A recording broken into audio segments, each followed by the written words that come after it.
Ok, Ana. Já acho que a gente já começou. Então, boa noite. Sejam todos e todas muito bem-vindos a mais uma sessão do DAB Convida. Meu nome é Luiz Belotto, eu sou acadêmico do quarto período da graduação e também sou integrante da coordenação de ensino médico do diretório acadêmico nesse ano de 2020. E eu vou ser o mediador desse evento, intermediando o contato entre vocês, ouvintes, e a nossa entrevistada. Estamos hoje contando com a presença da nossa ilustríssima professora Ana Cristina Simões e Silva. Boa noite, Ana. Boa noite, Belotto. E o tema de hoje que a ser tratado é pós-graduação, que é um assunto de especial relevância para nós, alunos de graduação da UFMG, que é uma instituição que oferta diversas atividades nesse âmbito. No entanto, nem sempre foi assim. No decorrer do século XX, houveram diversas transformações no ensino superior no Brasil, e uma dessas, a principal talvez, foi a sua diferenciação vertical interna. Então, a estrutura curricular, que tipicamente era composta de ensinos e saberes voltados para a prática e conferia a todos os estudantes uma titulação com valor acadêmico equivalente, é então substituída por um modelo que, para além da graduação, existem diversas possibilidades de percursos de estudo, que englobam uma visão de alta ordem e também domínio de uma área específica de estudo e também uma área de atuação profissional específica. Então, a gente vai partir de diferentes perspectivas. E, assim, as titulações concedidas, quando você cursa esses determinados cursos, passam a ter valor acadêmico e apreciação no mercado de ordem extremamente diversa e variada. Então, desse modo, é de grande importância entender a proposta e a relevância de cada uma das modalidades de pós-graduação para melhor compreender qual melhor se adequa aos seus objetivos de currículo, de carreira, sejam esses acadêmicos ou mesmo profissionais. Então, hoje a gente está aqui com ela, mestre e doutora pela UFMG, coordenadora da Unidade de Nefrologia Pediátrica do Hospital das Clínicas, professora titular do Departamento de Pediatria da Faculdade de Medicina e também bolsista de produtividade em pesquisa do CNPq. Ana Cristina está aqui de novo, depois de nos elucidar muito sobre a confecção dos currículos na plataforma Lattes, e hoje ela vai abordar essa temática de pós-graduação. Agora, essa introdução feita, eu passo a palavra à professora. Bom, boa noite. Eu agradeço a introdução do Belotto, que já facilitou, não preciso de me apresentar novamente. Então, vou iniciar compartilhando aqui, né, a minha tela, para a gente falar um pouco sobre pós-graduação. Bem, a ideia dessa apresentação é colocar um pouco as dúvidas, as perguntas que me foram entregues de diferentes pessoas, né? Quais que seriam as questões que essas pessoas levantaram, para a gente tentar esclarecer um pouquinho e contextualizar e mostrar, então, alguns aspectos práticos, né, que se refere pós-graduação e alguns significados desses termos. Bom, então, a primeira pergunta que eu recebi foi a seguinte: qual a diferença entre pós-graduação lato sensu, sensu estrito ou estrito sensu, residência médica e especialização? Então, respondendo essa pergunta de uma forma bem direta, a gente pode reunir a pós-graduação lato sensu com a especialização. O que seria isso? Né? Num sentido mais amplo, seria algum campo de especialização profissional. Então, a pessoa faria um treinamento em alguma área específica da sua profissão para se especializar mais naquela área. Geralmente, na pós-graduação lato sensu, não há uma dissertação, não há uma tese, como há na pós-graduação estrito sensu, mas sim um treinamento, uma especialização, onde a pessoa se aprimoraria em algum aspecto específico de sua área de atuação. Já a pós-graduação estrito sensu, aí são os programas de mestrado acadêmico e doutorado, né? Então, são programas que são regulamentados, né, pelo artigo 44, parágrafo 3º da Lei 9.394, de 1996, que criou e sistematizou esses cursos de mestrado e doutorado, que são abertos a candidatos que tenham diploma de curso superior de graduação, quer dizer, tem que acontecer depois da graduação, e que atendam exigências de um edital que é publicado, né, nas diferentes instituições de ensino, onde fala o que aquele aluno teria que, quer dizer, aquele ex-aluno, né, atual ex-graduando, o que ele teria que fazer para concorrer a um programa de mestrado ou de doutorado, né? Nós vamos comentar um pouquinho mais sobre isso, mas conceitualmente é isso. E a residência médica, né, ela foi instituída pelo decreto 80.281, de 5 de setembro de 1977, e é uma modalidade de ensino de pós-graduação que se assemelha um pouco a uma especialização, só que a diferença é que é uma pós-graduação destinada a médicos e é um treinamento em serviço. Quer dizer, aquele profissional médico que terminou, concluiu a graduação, se ele quer ingressar numa determinada área do conhecimento da medicina, ele vai entrar num programa de residência de uma instituição, geralmente de um hospital, e lá ele vai exercer a prática daquela área médica, tendo algumas atividades teóricas, mas o principal da sua carga horária seriam atividades práticas dentro daquela especialidade médica que ele tenha, porventura, escolhido. Bem, a segunda pergunta é a seguinte: qual que é a diferença entre mestrado acadêmico e mestrado profissionalizante? Bom, o mestrado acadêmico, eu até tinha falado dele anteriormente, né? São esses programas de mestrado voltados para a área acadêmica, onde a pessoa vai desenvolver um trabalho de pesquisa, vai desenvolver uma dissertação de mestrado, quer dizer, vai ter que escrever um texto, vai ter um projeto de pesquisa que ela vai ter que desenvolver durante aquele período, que é um período de 2 anos, que é o período destinado aos mestrados, e a área que essa pessoa vai pesquisar, ela não precisa ter uma ligação direta com o mercado de trabalho, pode ser uma área bem básica, sem necessariamente ter essa vinculação.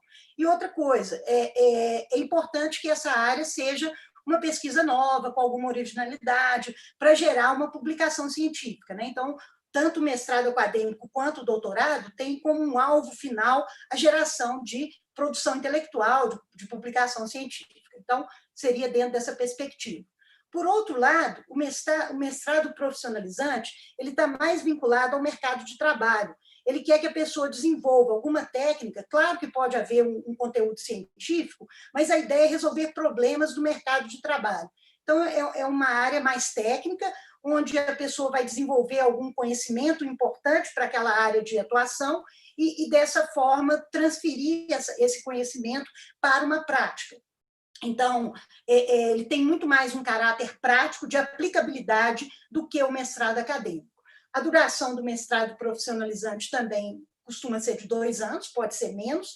O importante é que o aluno do mestrado profissionalizante termine mostrando um produto que ele desenvolveu. Quer dizer, ele não tem tanto o objetivo de produzir um artigo científico, ele pode até produzir também, mas a ideia é que ele mostre um produto. Quer dizer, eu resolvi um problema, por exemplo, de armazenamento de bolsas de sangue fazendo tal procedimento de congelamento, alguma coisa assim. Então, ele tem que dar uma resposta para alguma área de trabalho. Bom, aí veio essa pergunta que é bem importante, né? Quais que seriam os passos e pré-requisitos necessários para ingressar no mestrado acadêmico? E quanto tempo que dura um mestrado acadêmico? Então, eu vou começar com a segunda pergunta, que ela é mais rápida, né? O mestrado acadêmico dura 2 anos. Pronto, 24 meses ou 2 anos. É isso o tempo que dura. Então, o que você tem que fazer para entrar, né? Eu coloquei 7 pontos, né, que eu acho que são importantes. Então, o primeiro ponto deles é identificar uma área de interesse para pesquisar. Então, você tem que pensar que área que você quer estudar, o que você quer pesquisar, para você buscar, dentro daquela área que você quer pesquisar, quais programas de pós-graduação tem pessoas que atuem naquela área. Então, uma vez que você identificou uma área de interesse, você pode buscar informações, eu vou mostrar mais adiante onde que a gente pode buscar essas informações, mas você vai buscar informações sobre os programas de pós-graduação, orientadores e linhas de pesquisa que vão ao encontro da área que você pensou em estudar. Aí, um terceiro passo seria tentar entrar em contato, mandar um e-mail, né, para esses potenciais orientadores, falando do seu interesse, colocando a sua disponibilidade e desejo de fazer o mestrado, para poder tentar chegar num denominador comum e conversar com essas pessoas que eventualmente possam orientar você. Aí, o que você vai fazer? Você vai pesquisar também os editais de processo seletivo para o mestrado, porque isso é importante, porque a gente tem que saber o que precisa ter feito para fazer esse edital. Quer dizer, por exemplo, a gente sabe hoje, né, que a maioria dos editais de mestrado exigem proficiência de língua inglesa. Então, são colocados nos editais quais os vamos dizer assim, os certificados de proficiência que são aceitos. Aí você já pode providenciar isso, caso você queira fazer um processo seletivo. Outra coisa que estão nos editais, exige o currículo do candidato feito na plataforma Lattes. Então, aproveitando a aula de terça, você já pode preencher o currículo Lattes, né? Já tem alguma coisa aí que dá para já ir adiantando. A outra coisa que os editais podem, eventualmente, solicitar é a elaboração de um projeto de pesquisa. Então, isso é importante, porque se o edital já exige que você apresente um projeto, é importante que, muito antes de você fazer essa inscrição, você já esteja em contato com um potencial orientador, já esteja pensando no seu projeto, elaborando esse projeto, para poder estar pronto na hora de realizar o processo seletivo, né? E a 7ª etapa seria se preparar para esse processo seletivo, ver o que é exigido.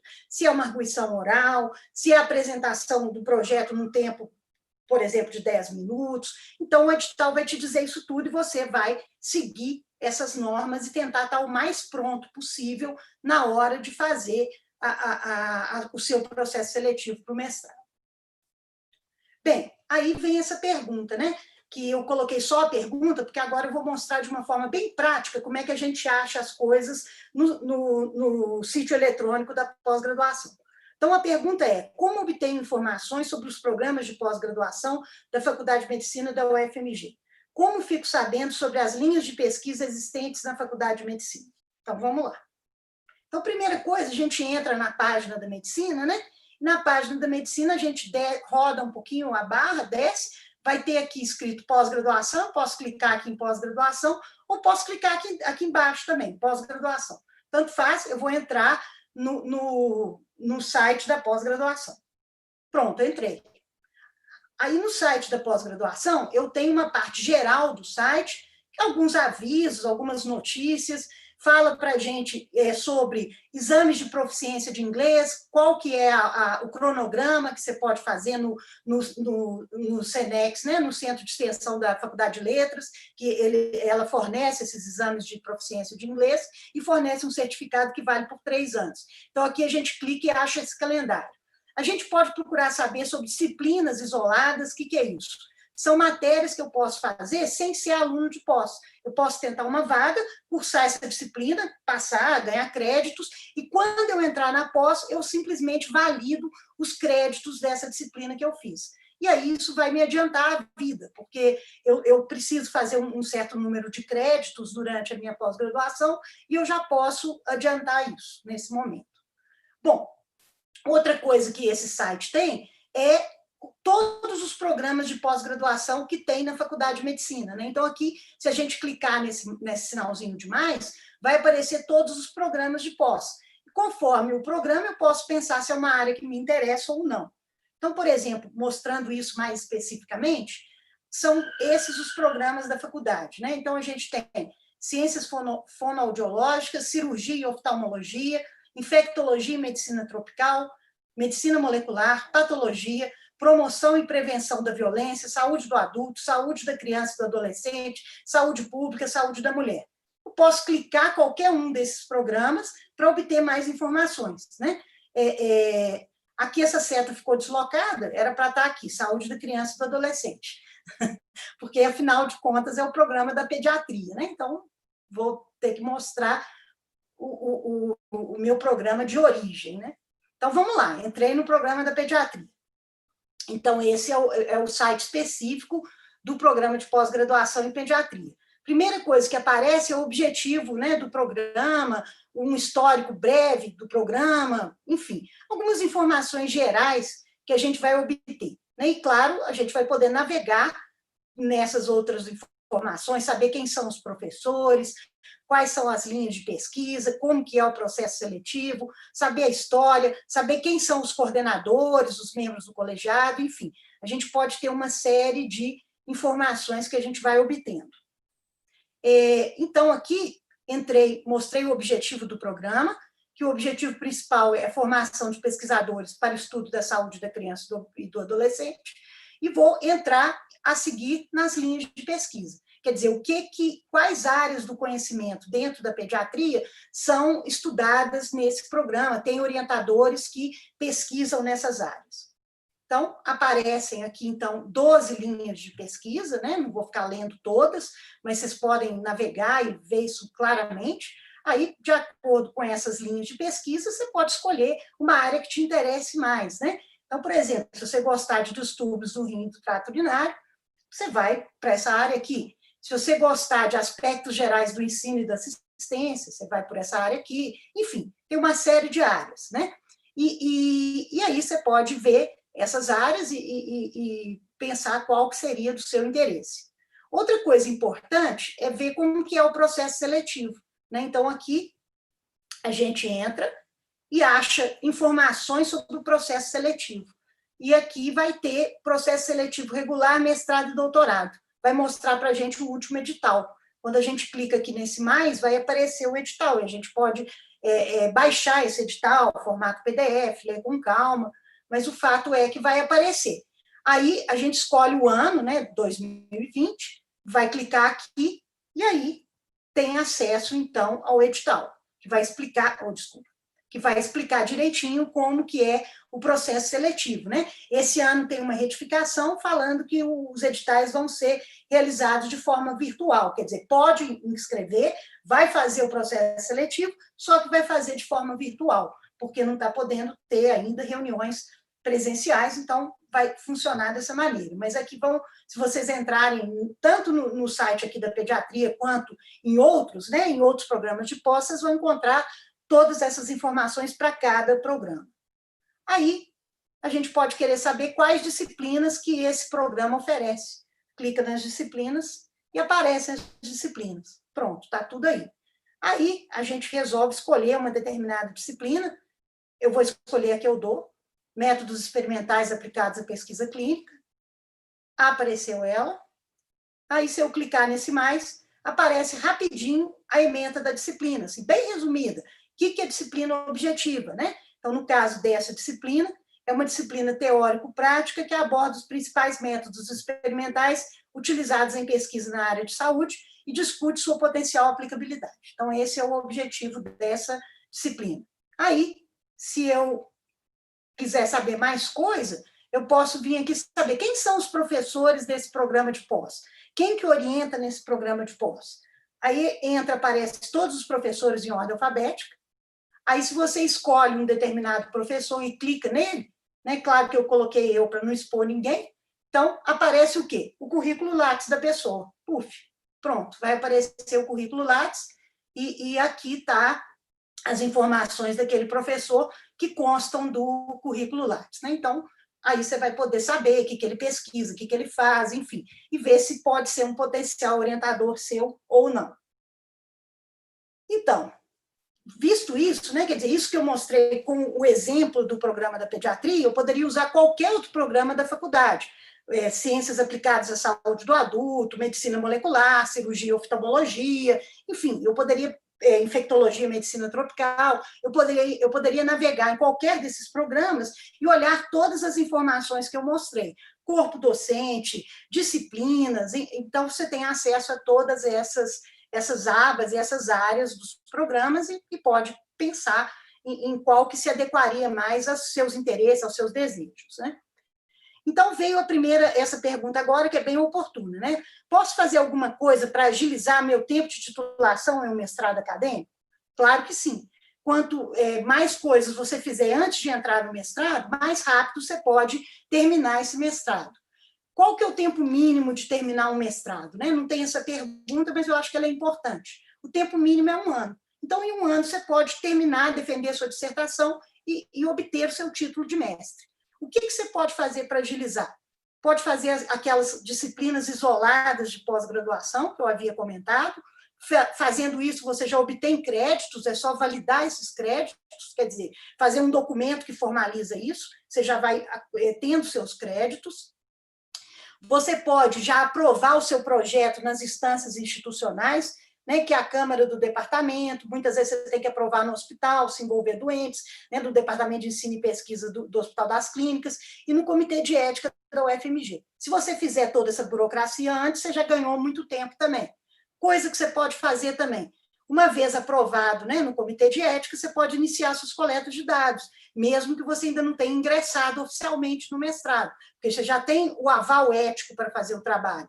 E, claro, realizar já sua pesquisa bibliográfica e trabalhando no seu material. Né? Então, você pode adiantar muita coisa e, quando entrar no mestrado, você conseguir defender sua dissertação num tempo menor e, consequentemente, economizar tempo, né, de pós-graduação. Se você quiser fazer o doutorado também, você vai ter economizado tempo fazendo o mestrado mais rápido. Vamos colocar assim. Bom, então aqui, né, mostrando, de novo, a questão das disciplinas isoladas. Você clica nessa parte, vai te dar informação de quais são as disciplinas isoladas oferecidas e também divulga um calendário de matrícula em disciplina isolada, tá? Que primeiro os alunos regulares matriculam, aí as disciplinas que ainda tiverem vagas remanescentes são oferecidas como disciplina isolada. Bom, aí vem a pergunta, né? Quais as exigências para ingressar no mestrado acadêmico? E como que eu escrevo meu projeto de mestrado? Tá bem. Exigências. A principal, ter concluído a graduação. Sem você ter concluído a graduação, você não pode fazer um mestrado acadêmico, tá? Pelas normas. Por quê? Porque você vai ter 2 números de matrícula, isso não existe. Você tem um número de matrícula na graduação, depois que você concluiu, e se você passou no processo seletivo de mestrado ou doutorado, você vai ter um outro número de matrícula, que é o da pós-graduação. Bom, a outra exigência que você tem que ter é ser aprovado em um processo seletivo para o mestrado, quer dizer, cumprir aquele edital, entregar a documentação e obter aprovação. Né? Faz o processo seletivo, você ganhou uma nota que permite a sua aprovação. Aí você você ingressou no mestrado, né? Tá tudo certo, os 2 pré-requisitos estão cumpridos. Aí veio a pergunta, né, que foi feita: como que eu vou escrever um projeto de mestrado? Bom, primeira coisa que eu acho, tem que ter um orientador.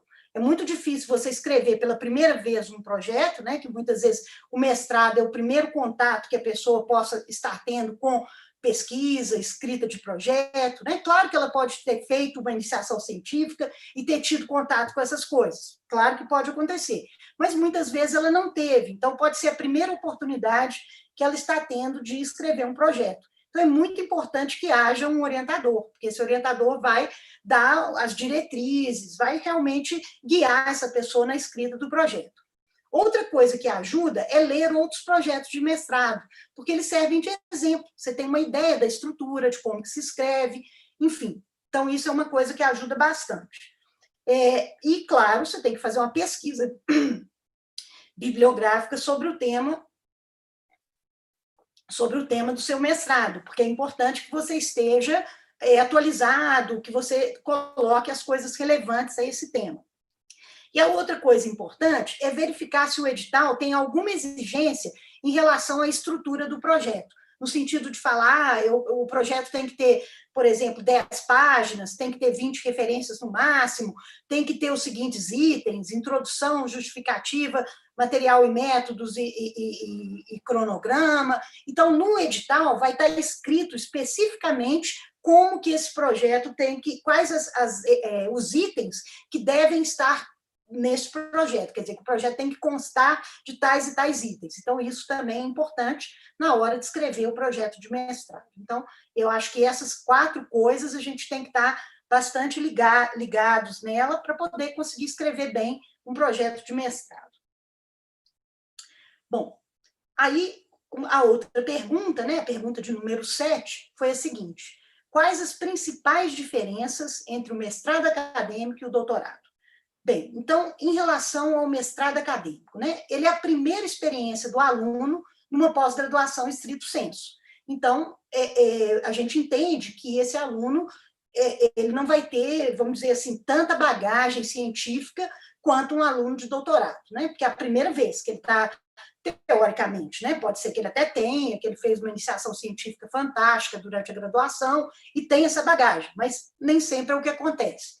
Então, a primeira coisa que se diz é que não há uma exigência tão grande em termos de originalidade e de complexidade de execução do projeto, porque esse projeto tem que acontecer em 2 anos, então ele não pode ser uma coisa dificílima e muito laboriosa de ser feita, porque senão passa do tempo. e não pode passar do tempo, pode passar pouco tempo, assim, pode atrasar uns 3 meses, estourando uns 6 meses, mas não mais do que isso. Então, é importante que o projeto seja viável no tempo de 2 anos, para que esse aluno defenda a sua dissertação. Então, por conta disso, as exigências em relação ao grau de dificuldade são menores, né? Não são projetos tão complexos. E, claro, ele tem que ter originalidade, mas ele pode não ser aquela coisa mais inovadora do mundo, vamos dizer assim. Ele é um projeto mais simples, ele tem que ter relevância científica, mas ele tem que ser um pouco mais simples de execução para dar tempo de fazer em 2 anos. Então, isso é importante. Já o doutorado é um aluno com mais experiência em pós-graduação. Geralmente, ele fez um mestrado, ou então é um aluno que fez uma iniciação científica tão brilhante que equivale a um mestrado. Aí você pode até sugerir que ele vá direto para o doutorado, nada impede. Tá? Mas é um aluno com mais experiência em pós-graduação, estrito sensu, sem dúvida. Ele tem um projeto que precisa ser original e que precisa ser um projeto muito bem elaborado do ponto de vista metodológico. Então, há uma exigência maior em termos disso, porque você vai ter um tempo maior, de 4 anos, e o que vai ser defendido é uma tese. E uma tese tem de ser original e muito bem elaborada do ponto de vista metodológico. E tem uma exigência também de que um doutor deve publicar o seu trabalho. Quer dizer, é muito importante a publicação científica do trabalho de um doutorado. Claro que é também no trabalho de mestrado, mas no doutorado essa exigência é maior, esse rigor é maior. Né? Então, o rigor em relação à originalidade, à complexidade do trabalho, à metodologia, à necessidade de publicar é maior no doutorado do que no mestrado. Bom, aí vem essa pergunta. É possível ingressar no doutorado sem ter feito mestrado? Eu pus até em negrito. Com certeza é possível. Tá? O que você precisa para fazer uma prova de doutorado? Concluir a graduação, apresentar experiência em pesquisa, um currículo compatível para concorrer ao doutorado e um projeto de pesquisa com perfil de doutorado. E ser aprovado do processo seletivo. Quer dizer, se você, durante a sua graduação, teve uma grande experiência em pesquisa, publicou artigos, desenvolveu projetos, enfim, tem um currículo com perfil para concorrer ao doutorado, claro que você pode ir direto fazer um processo seletivo de doutorado. E tem que ter um projeto que você elabore junto com o seu orientador, que seja original, com metodologia muito bem colocada, e claro, que mostre que é um projeto compatível com o perfil de um doutor. E aí você vai fazer o processo seletivo normalmente, e vai ser avaliado, e se você for aprovado, ótimo, você entra direto no doutorado. Não vejo nenhuma restrição a isso, eu acho que isso é até muito desejável, considerando, por exemplo, que na área da medicina, a graduação é muito longa, ela é de 6 anos, aí você tem residência médica, que são também um período longo, então isso pode ser um modo para quem quer... para quem quer ingressar na carreira acadêmica, de encurtar esses prazos, que, em geral, na carreira médica, são prazos muito longos. Se você for somando esses anos todos, dá um tempo muito grande para a titulação. Então, isso é uma boa estratégia. Bom, aí vem uma pergunta, né? Além da UFMG, como que eu identifico um bom programa de pós-graduação para que eu me aplique? Então, eu pus umas dicas, claro que a gente pode comentar isso mais, mas eu acho que essas dicas são boas. A primeira é buscar instituição com tradição em pesquisa. Né? É importante você buscar instituições que sabidamente têm programas de pós-graduação tradicionais, que são instituições que têm um histórico importante de pesquisa. Então, isso é uma coisa que eu acho importante. Depois, é consultar a página eletrônica do programa de pós que você se interessa. Então, se for, por exemplo, na Unicamp, né, dando um exemplo, você vai lá na página eletrônica da Unicamp, busca os programas de pós-graduação e olha sobre eles, verifica como que eles funcionam, como que é o edital, mais ou menos as mesmas coisas que eu mostrei. Outra coisa que ajuda a decidir é verificar a nota que esse programa tem junto ao processo de avaliação da CAPES. Se esse programa é um programa muito bem qualificado, qual que é o grau de excelência desse programa, ou não, enfim. Então, isso a gente sabe que a CAPES, né, que é o órgão que avalia programas de pós-graduação, né, a Coordenadoria de Aperfeiçoamento de Pessoal do Ensino Superior, que significa essa sigla, ela dá notas aos programas de pós-graduação que variam de 3 a 7. Tá? As notas são assim. 3 é um programa pior, um programa que não pode ter doutorado, e 7 é um programa de excelência, tá? Que tem mestrado, doutorado e tem internacionalização, tem excelentes docentes, um nível de inserção internacional muito grande. Então, é o programa máximo de nota, é o 7. O mínimo é 3. E aí você tem as variações entre as notas 3 e 7. Considerando que a nota 5, com a nota 4 o programa é bom, nota 5 ele é muito bom, nota 6 ele é excelente e 7 ele é mais que excelente, vamos dizer assim. Aí ele é super top. Bom, e a outra coisa que você tem que avaliar é as linhas de pesquisa e o corpo docente, né? Se tem linhas de pesquisa compatíveis com o seu interesse e quem são os professores que orientam naquelas linhas de pesquisa, né? Olhar o currículo desses professores para ver se está compatível com aquilo que você deseja estudar, que você deseja cursar. Bom, e aí vem a pergunta de número 10. Quais as vantagens para a carreira médica em fazer mestrado profissionalizante, mestrado acadêmico e doutorado? Bom, vantagem sempre é uma coisa difícil de dizer, né? Porque vantagem, tudo tem alguma vantagem, mas sempre vai ter alguma desvantagem também. Eu acho que depende mais de qual que é o objetivo que a pessoa tem em relação à carreira daí em diante. Né? Então, se é uma pessoa que não tem interesse em carreira acadêmica, mas quer fazer algum tipo de especialização para atuar no mercado de trabalho de uma forma diferencial, eu acho que o mestrado profissionalizante é uma ótima proposta. Ela pode achar, dentro da área de atuação dela, um tema interessante, que ela possa se aprimorar nesse tema e ter um diferencial para atuação no mercado de trabalho. Aí essa pessoa vai ser profissionalmente mais bem alocada, vai ter um plus, né? Uma coisa para competir com uma certa vantagem para obter um determinado cargo, uma determinada vaga em algum serviço que ela interesse, por aquele aspecto específico da área profissional. Já o mestrado acadêmico é importante, porque é um primeiro contato que a pessoa pode ter com pesquisa científica, e, na minha visão, pode ajudar qualquer médico, mesmo que ele não venha a seguir uma carreira acadêmica, pode ajudar ele a desenvolver um espírito crítico, saber interpretar um dado, ler um artigo. E a gente sabe que em alguns empregos públicos, o fato de defender um mestrado faz com que haja um ganho salarial, quer dizer, a pessoa tem um bônus no salário porque ela obteve um título, né? No caso, um título de mestrado acadêmico. Então, pode ser uma vantagem também. E, finalmente, o doutorado. Eu acho que o doutorado ele se destina a quem realmente quer seguir uma carreira acadêmica, porque ele tem toda a ideia de formar o pesquisador. Né? Então, a ideia de formar um doutor é que aquele doutor adquira habilidades para ser um pesquisador e passe a formar outros mestres e doutores, quer dizer, é fazer com que a ciência gire, né?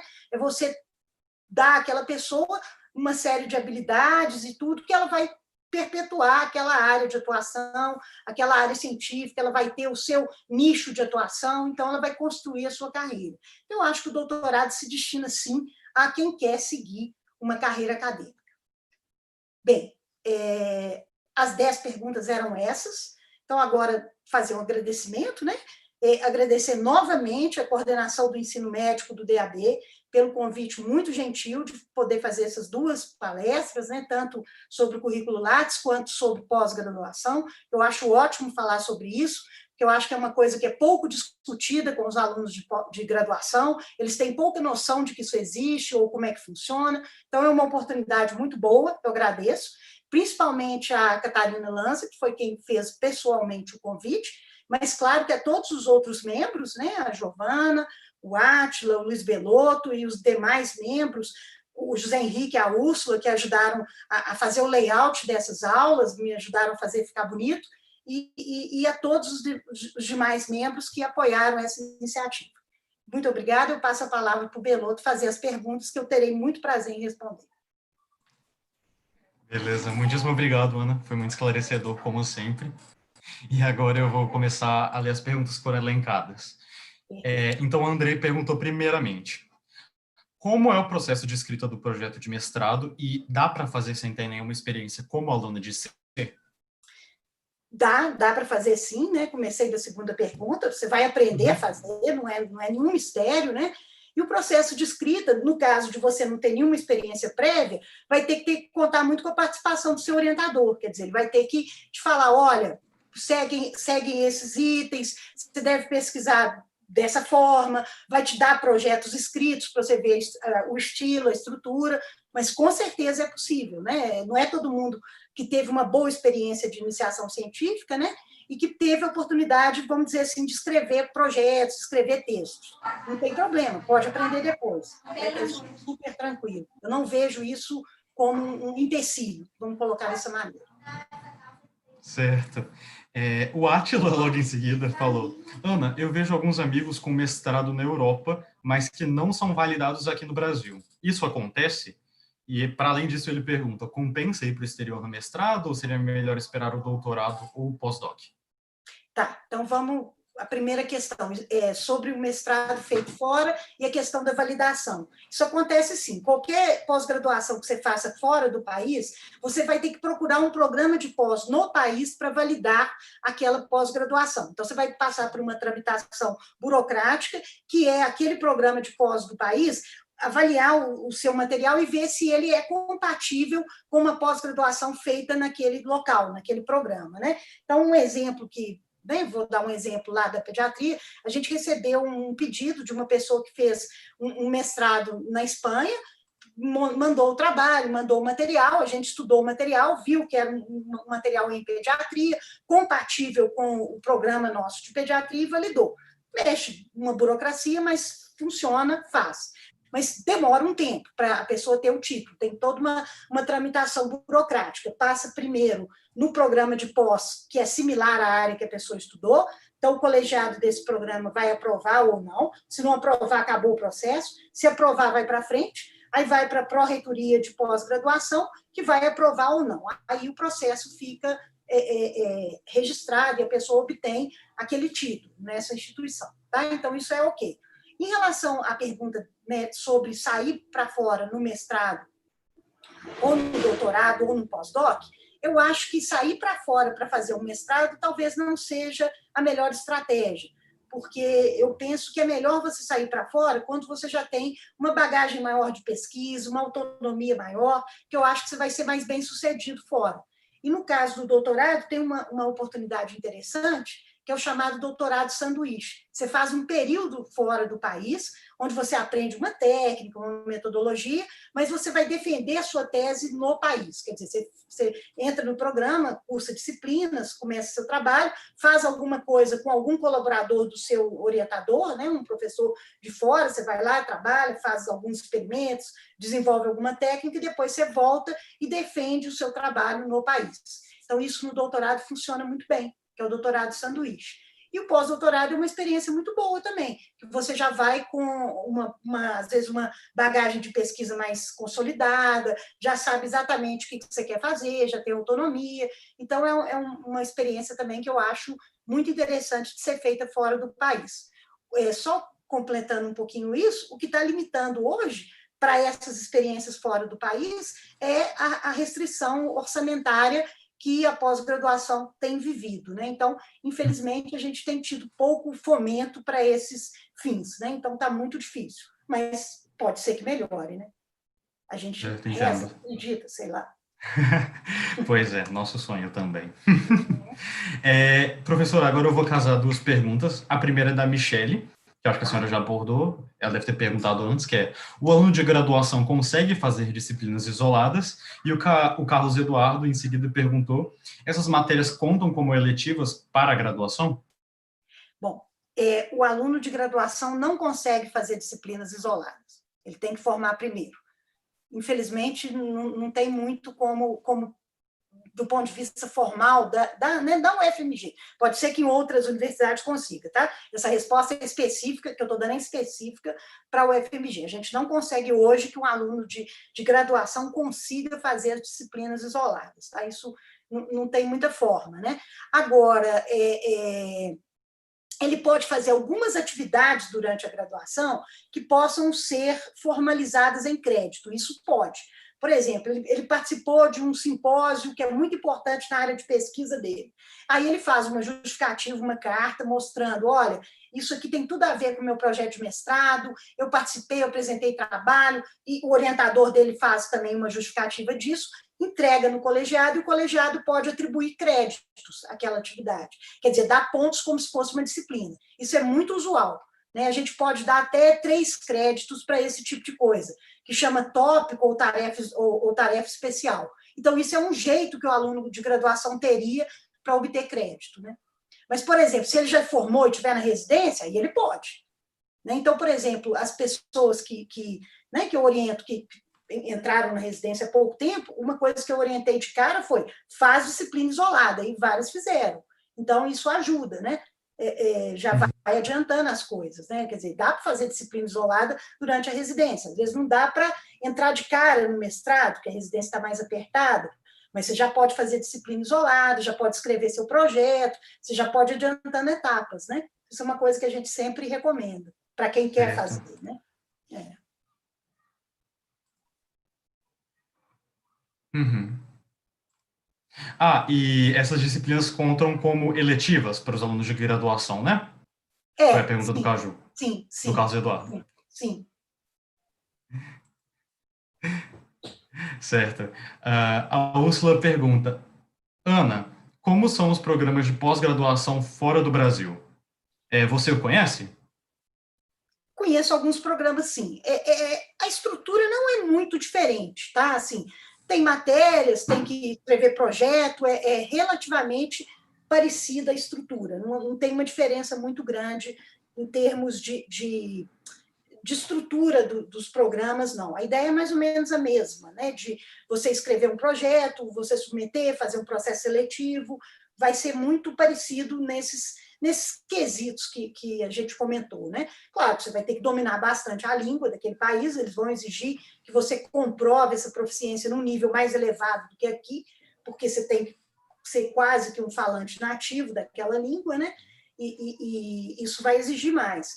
Mas, tirando isso, a parte de projeto, de processo seletivo, de currículo, é relativamente parecido, não tem tanta diferença, não. A Úrsula também fez uma pergunta em sequência que é, para fazer o mestrado em certa área, é necessário ter cursado um curso específico? Ou seja, eu posso fazer em uma área não relacionada com a minha área de graduação? Poder você pode, desde que você faça um projeto que tenha a ver com aquele programa de pós, né? Então, por exemplo, já teve gente que fez na medicina, né? Vamos dizer assim, por exemplo, um engenheiro resolveu fazer uma pós na medicina, é possível, só que ele tem que fazer um projeto que tem a ver com medicina, né? Não tem jeito de ele fazer um projeto de engenharia e querer defender na medicina. Então, tem que ter alguma correlação, né? Alguma associação com os objetivos da linha de pesquisa que você está trabalhando. Se tiver, não vejo nenhum problema, né? Já teve, por exemplo, gente da área do direito que resolveu falar sobre ética em medicina. Tudo bem, pode fazer na medicina, não tem problema nenhum, né? Desde que você tenha alguma coisa relacionada àquele programa que você está cursando e que alguém tope te orientar, né? Geralmente, nesses casos, você sempre coloca um co-orientador da área da pessoa para ficar mais fácil, né? A orientação, o desenvolvimento do projeto, mas pode sim, não tem problema não. Professora, aqui novamente o Andrei perguntou, no geral, programas de mestrado exigem dedicação exclusiva? Dar plantões durante o tempo de mestrado vai contra essa regra? Não exige dedicação exclusiva. A grande questão é se você vai ter bolsa ou não. Se você quer pleitear uma bolsa de mestrado, você não pode ter um emprego formal. Quer dizer, você não pode ter um trabalho que você tenha, como é que fala? Aparece um imposto de renda, carteira assinada, um vínculo formal, porque você está pleiteando uma bolsa. Mas você dá um plantão ou outro, isso é ok, mesmo que você tenha bolsa, e se você não quer bolsa, aí você pode trabalhar no que você quiser, desde que você faça as exigências do mestrado, que são as disciplinas e a dissertação. Então, aí você vai ter que ver como que você vai se dedicar, mas obrigado a ser dedicação exclusiva não é, não. Certo. A Úrsula fez mais uma pergunta que para realizar mestrado, é necessário ter uma tese a ser defendida ou apenas um projeto de pesquisa? Só um projeto de pesquisa, só um projeto de pesquisa, nada além disso. Né? Mesmo para o Certo. doutorado, quando você entra no processo seletivo, é só um projeto de pesquisa, você vai começar ele naquela hora, né? E aí você vai ter que, no mestrado, você vai ter 2 anos para desenvolver, no doutorado você vai ter 4. Basicamente isso, mas é o projeto que você apresenta. Certo. E Ah, só, talvez só complementando isso, tem alguns programas de pós que nem exigem um projeto. Você faz uma prova de conhecimentos, faz uma arguição, eles olham o currículo. Depois que você entra, você tem 6 meses para apresentar um projeto. Então, tem alguns programas de pós, até da própria UFMG, que fazem isso. Não é a maioria, mas tem alguns que fazem. Só para pontuar isso. eu tenho uma dúvida minha mesmo. O que exatamente é a qualificação no meio do doutorado? Muito boa pergunta. Exame de qualificação no meio do doutorado é o seguinte: é um exame para dizer, olha, isso vai dar tese. Ou então, pelo amor de Deus, muda tudo, porque a sua situação não é boa. Tá? Então, a ideia do exame de qualificação é uma avaliação no meio do percurso para mostrar que aquele projeto de tese está caminhando para se tornar uma ótima tese, com perspectiva de gerar produção intelectual, enfim, o trabalho está no rumo certo. Ou então para acertar o rumo de um trabalho que não está tão bem. Ou então para descartar um trabalho que definitivamente não vai gerar nada. Aí é preferível cortar o mal pela raiz, vamos dizer assim. Então é uma hora de avaliar como está indo esse trabalho, se ele vai realmente virar uma boa tese, se ele precisa de uns ajustes, mas ele tem chance de virar uma boa tese, ou se ele não vai virar absolutamente nada. Então é melhor que ele pare por ali. Então é para dar esse norte, né?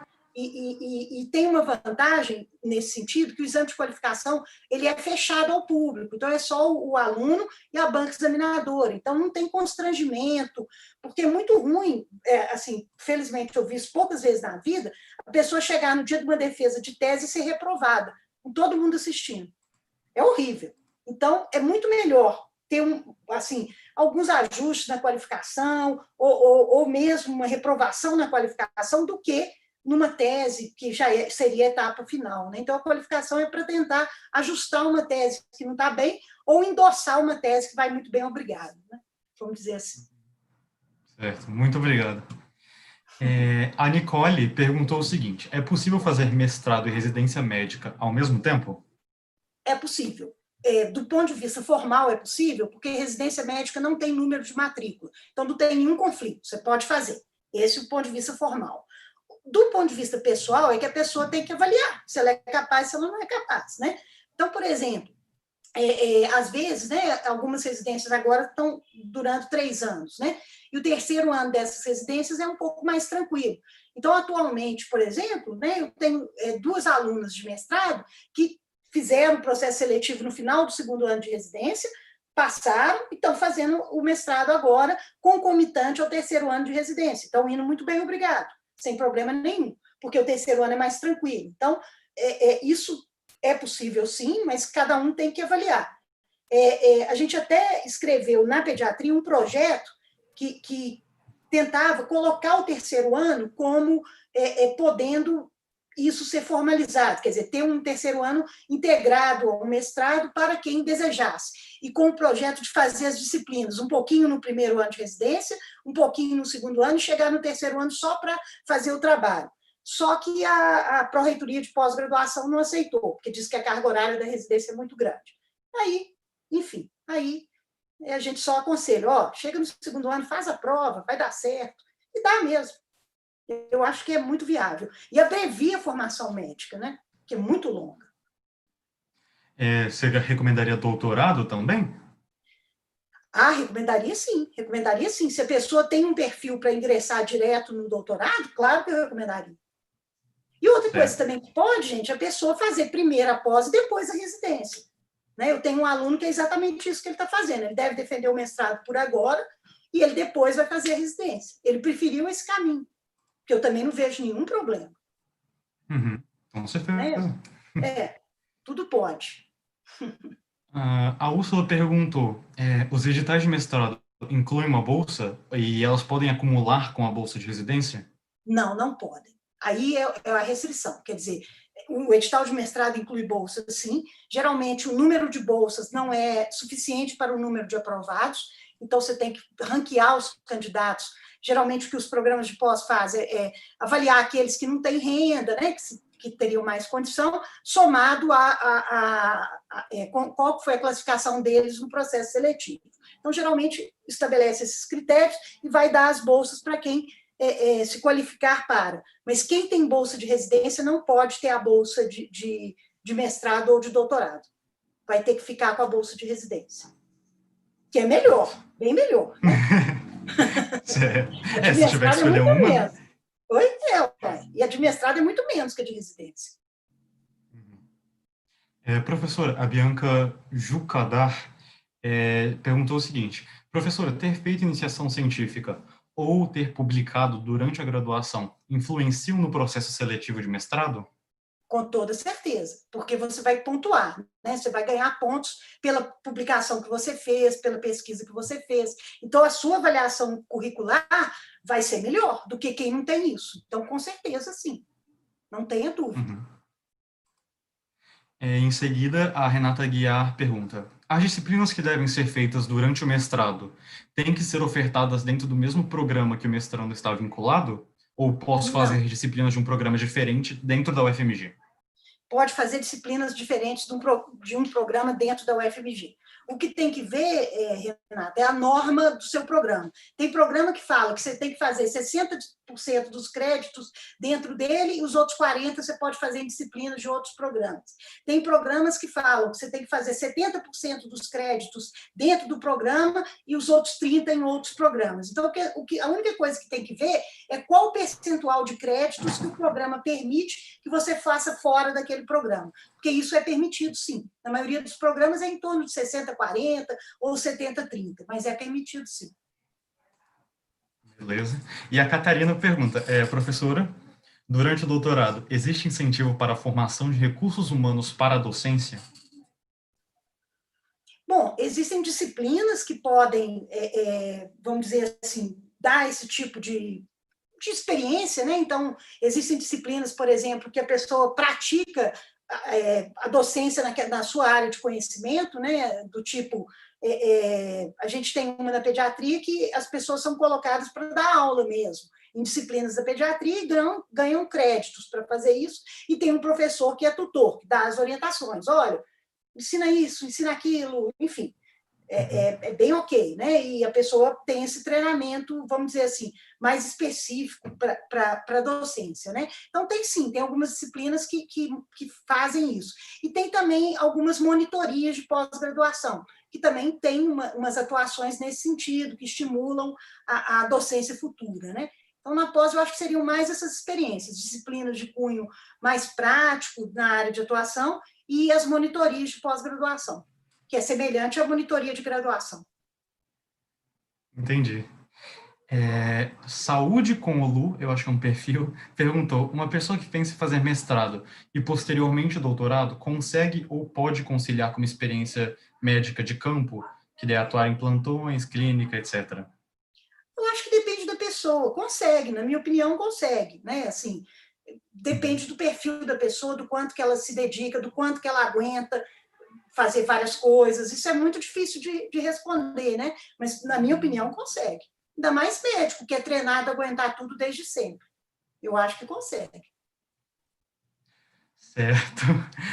Gabi Gomes perguntou: mestrado profissionalizante exige dedicação exclusiva? Não, não exige. Não exige dedicação exclusiva. Ok. Tá. Vitória Palmeira: existe possibilidade fora do país de fazer doutorado e mestrado em menos tempo?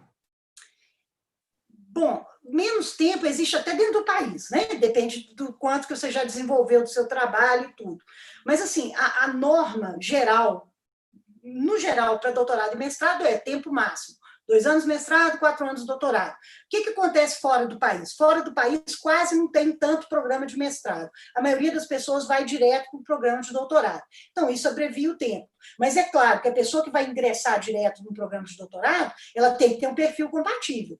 Não é porque lá existe o doutorado direto que você vai lá com currículo que não é tão competitivo, passa. Não, você não vai passar, é isso que vai acontecer. Aí você vai ter que ir melhorando seu currículo de alguma maneira. Né? Então, isso que acontece lá fora. Agora, abreviar o tempo, eu acho que isso a gente consegue em qualquer lugar, na verdade. Né? Assim, o exemplo que eu dei, se você fizer uma iniciação científica com muita atividade, com um currículo competitivo, você pode ir direto para o doutorado, você não precisa fazer prova para mestrado, né? E no caso do seu doutorado, o que acontece? Você pode já ter feito disciplina isolada durante a residência, você já pode ter feito o seu projeto, já começou a colher os dados, e quando você entra no doutorado, você defende com tempo mínimo, que é 2 anos. Tá? Então, pode até aqui no Brasil. Teoricamente, você pode acabar um doutorado com 2 anos e está maravilhoso. Todo mundo vai rir até aqui, de alegria, que você vai melhorar a média do tempo de titulação do seu programa. Massa. E eu acho que é a última, não, é a penúltima pergunta. Pedro Pousa. Pedro. Em geral, é mais comum fazer residência médica e depois o mestrado ou doutorado, ou o inverso? Algum caminho é mais vantajoso? Pedro, mais comum é fazer residência médica e depois o mestrado e o doutorado. Isso é o mais comum. Eu não consigo dizer se um caminho é mais ou menos vantajoso. Eu acho que depende muito das circunstâncias, da pessoa, do que ela planeja e quer, né? Eu acho que os 2 caminhos são viáveis, são muito bons. Né? Dar um exemplo, né? Tem um aluno meu de mestrado que resolveu fazer o mestrado antes. Ele vai terminar por agora, a gente está com expectativa dele defender agora no segundo semestre, ele vai fazer a prova de residência, quer dizer, vai fazer a prova de residência, já concluiu o mestrado. Aí qual que é a nossa ideia? Depois que ele engrenar lá na residência, ele entrar no doutorado. Então, o caminho dele foi esse. Mas, ok. E tem outros que não, que preferem fazer o mestrado, a residência, quando está mais para o final da residência, tipo antes do 3º ano, ingressar no mestrado, que são as alunas que eu mencionei, lá da pediatria. E aí, que acontece com elas? Vamos supor que elas consigam fazer esse mestrado durante o 3º ano, defende com um ano e pouco. Pode, maravilha. Quiser entrar para o doutorado, já entra direto, né? Enfim. Então, tem vários trajetos, e eu acho que depende muito da sua circunstância de vida, do que você quer, né? Tem gente que, por exemplo, no último ano de faculdade, preparou muito para a residência, então prefere fazer residência de uma vez, né? E tem gente que nem tanto, que, sei lá, não sei se eu quero fazer residência agora, estou pensando ainda, aí faz um mestrado, até que é um tempo de amadurecer a ideia, ver que área que quer fazer. Então, eu acho que é tudo possível. Acho que é bem flexível, esses trajetos são flexíveis, pelo menos na minha opinião.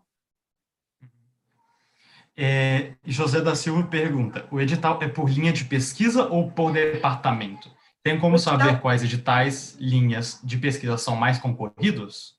Não, o edital não é por linha de pesquisa. Você pode escolher qualquer linha de pesquisa daquele programa. O edital é para o programa de pós. Então, se tiver, por exemplo, todo mundo querendo na linha de pesquisa de nervo, pouco importa. Se tiver 10 vagas, vão entrar 10 candidatos que passarem nessas 10 vagas. Então, não tem problema nenhum ter mais de uma pessoa concorrendo para a mesma linha. Não é uma concorrência assim, é uma concorrência global. Então, assim, o edital abre lá, por exemplo, 10 vagas para mestrado.